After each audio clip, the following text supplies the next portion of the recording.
Dans cette boule de cristal se dessine l'avenir de Franck Habineza. Leader du Parti vert, il se pose comme l'opposant à Paul Kagame. Cette élection est un baptême du feu, mais aussi un parcours du combattant. Depuis sa création, son parti a subi pression, intimidation.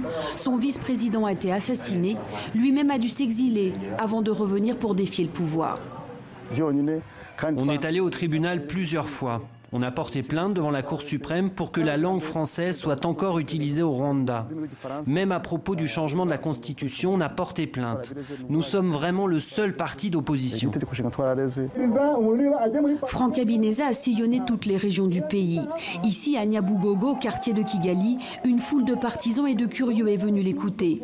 Et il en est persuadé, les Rwandais sont prêts pour l'alternance.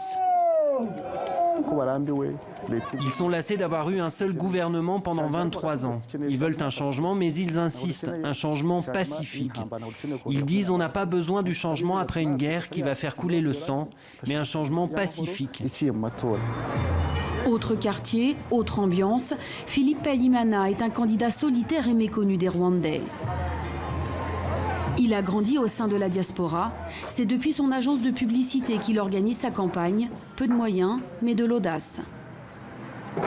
La politique, tout le monde fuit ça dans mon pays.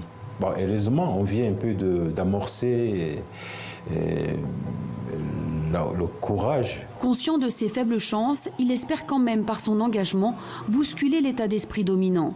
Je ne me bats pas contre le président Kagame, je me bats contre cette mentalité rwandaise qui le place dans la position où il est.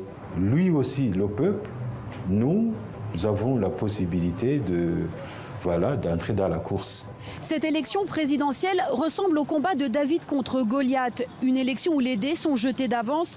Peu de doute quant à la victoire programmée du président Paul Kagame qui brigue un 3e mandat consécutif suite à la modification de la Constitution.